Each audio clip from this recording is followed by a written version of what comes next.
don't really know like how to market myself as a marketer. I know that sounds really controversial, like contradictory, but no. Maybe you are,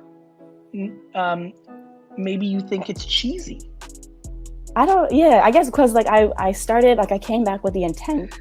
You know what's funny? Go ahead. That's right. I came back with the intent to work at a marketing agency to get more experience, because I graduated like 2-3 years ago, and then obviously I was traveling, so I don't have as much experience, and it's really competitive. You're worried about it being an imposter. You're worried about faking it, and you might be concerned of marketing yourself as a marketer if you don't feel like you're there yet. Yeah. Do you believe that? Is that true? Kind of. I mean, if it's not, you're not making me feel good. I want to know the answers. I know that I have a ways to go, but I know that I know what I'm talking about for the things that I do talk about. So let's go. So what's the problem? When it comes to things like, for me, I don't know if it's like an insecurity thing or it's an insecurity. Of course, yes, but that's okay. Like, that's okay. We can hack at that. Like, to me, the bigger thing is that's why I asked you, are you worried about the feedback and the insecurity on the individual level, or is it worried about the, about the mixing of the three? And you went with the mixing of the three, but it's probably just the insecurity of the overall thing. Sure. No? I guess to a degrray, like maybe a mix, maybe like 30% of one and 40% of the other. Yeah, kind of. Yeah, it's a bit of both. Like I don't know. Shimon, listen, here's the biggest thing. Yeah. None of it matters. True. Like, once everybody realize, my favorite thing to do, and I've got a lot going on, and when I'm in my most like laying in bed, like concerned about something, I literally go to a place of like, nobody gives a fuck about me. Who gives a fuck? Doesn't matter. It's actually a weird thing. It's actually a very, go ahead, pour your water. I know you need it. Like, it's the coffee. Sean, it sounds like an interesting way to go about it, but it's like, it's actually a humility thing, not an insecurity thing. Like, like, the answer is that it doesn't matter, right? Yeah, I guess I'm really good at making plans and strategies and whatnot, but I guess like the execution part when it comes to because you're worried about because you're worried about what happens after you execute. Everyone's great. It's why people love to hide behind perfection. Mm-hmm. People are like, Gary, you don't get it. I'm a perfectionist. That's why I don't post. I'm like, you're not a perfectionist. You're scared. You like talking big game, but you don't like for it to be out there, because then it's actually getting judged.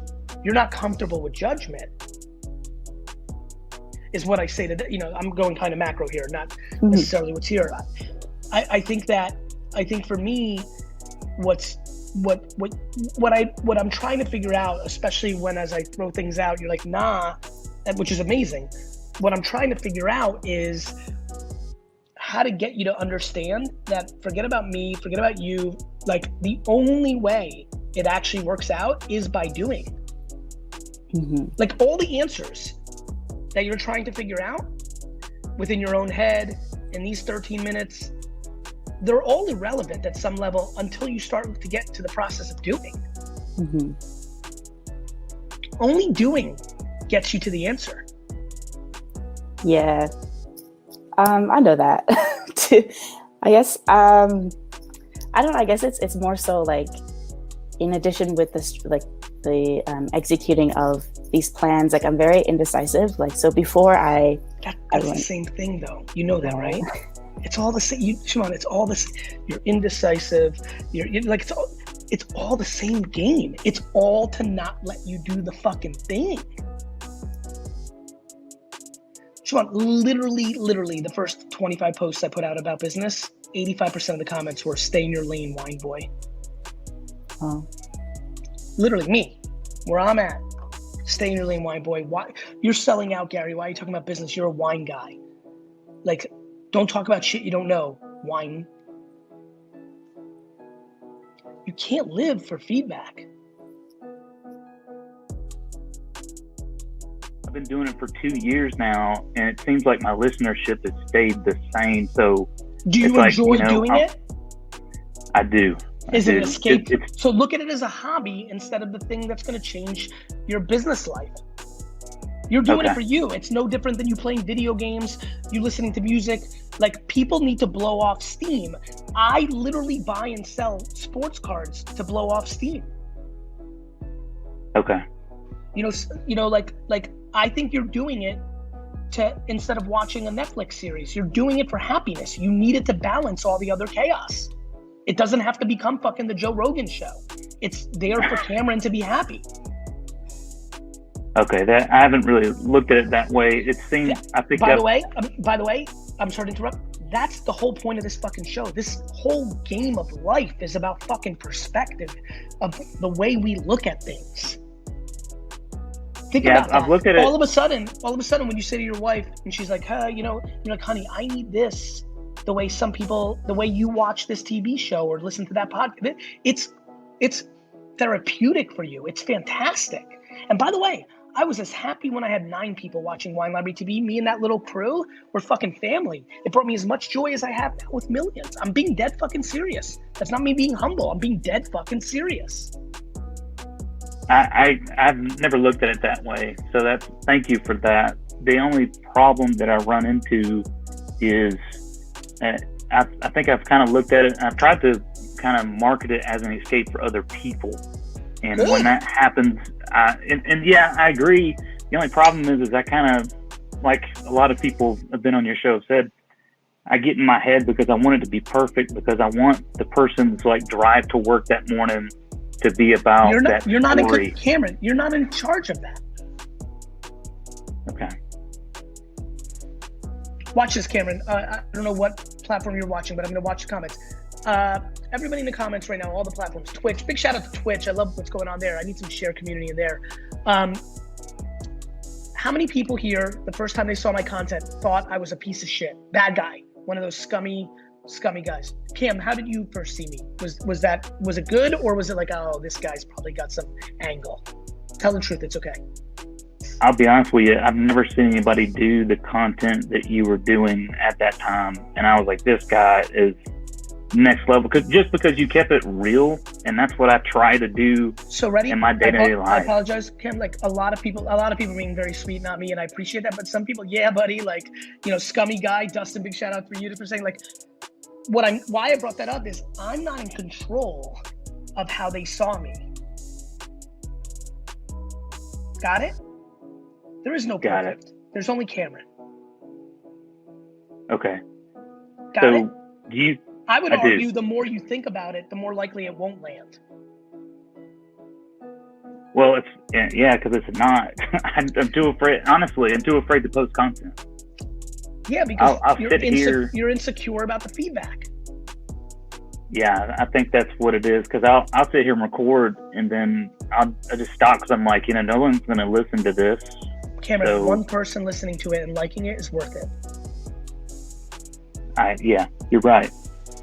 You're right. So because I know a lot of people like to see. Big shout out to everybody with the Love First Sight crew. # Love at First Sight. I love you fuckers. Thank you for that. I'm flattered. Go ahead, brother. So how could I share more of this content to Instagram? Because I would like to. I haven't figured out a way, because I see all the other podcasters, and a lot of them that I follow are just kind of having a conversation. And again, it kind of gets into my head where it's like, no one wants to see me just sitting there reading. But is that the kind of stuff I should be posting? First of all, brother, you're doing it for yourself. Bro, if you had one super fan, you're good. Okay. Being dead serious, bro. So let me ask you this, because I think, honestly, I feel like it's added more pressure to me, because I was talking to my wife, because we were both freaking out about being on this show. So thank you again for putting me on here. But I have a Patreon that I started about a year ago.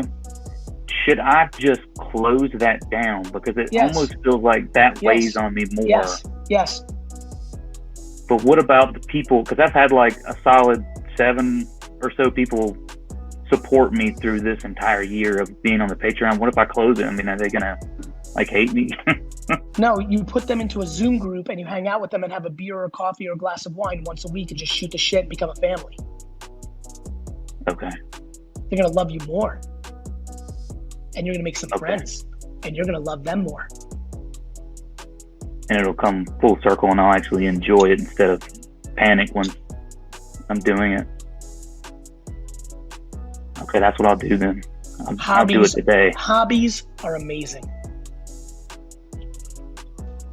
What if, for something like this, because I enjoy it as a hobby and I enjoy the feedback, so do you think that if I turn the Patreon off and I just start posting stuff, it'll all just come together? Hold on one second. Hey, Dustin, looks like Facebook froze. I see the comments. I don't know what's going on there. What's that, brother? So should I just start posting and don't worry about anything? Of course. Nobody's watching you anyway. Okay. Is it okay just to stay where I'm at? Just keep doing what I'm doing? Because you look at Instagram, you look at other people, and I'm like, I don't want my Instagram to look like crap, because I still want this podcast to look nice. You know what I mean? Yes, but don't forget that nice is in the eye of the beholder. Okay. Is that how you did your first? Yep. I do. Is that how you did with your podcast?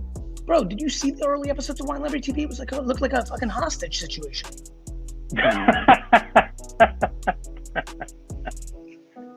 Okay, so just have fun with it, and then it'll take the pressure off of it. Take the 7 people that are paying you out, make a Zoom private group that you meet once a week. That's what you're giving them. You're not even charging them. They're gonna become your friends. You're gonna be set. You know what's amazing? It's a winnable game. Mm-hmm.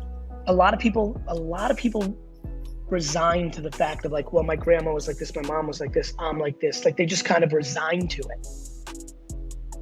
With the anxiety, you mean? Yeah, just like forget about anxiety. You know, yes, I know you brought up that fact, but I'm just talking in the macro.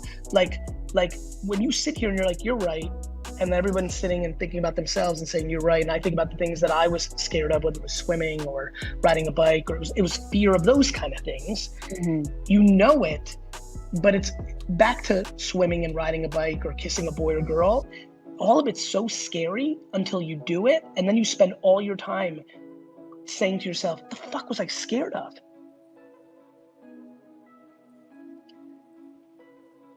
So like that's why you love creating for others, because you're good at it, but you don't get the feedback that company does, and you're behind the scenes.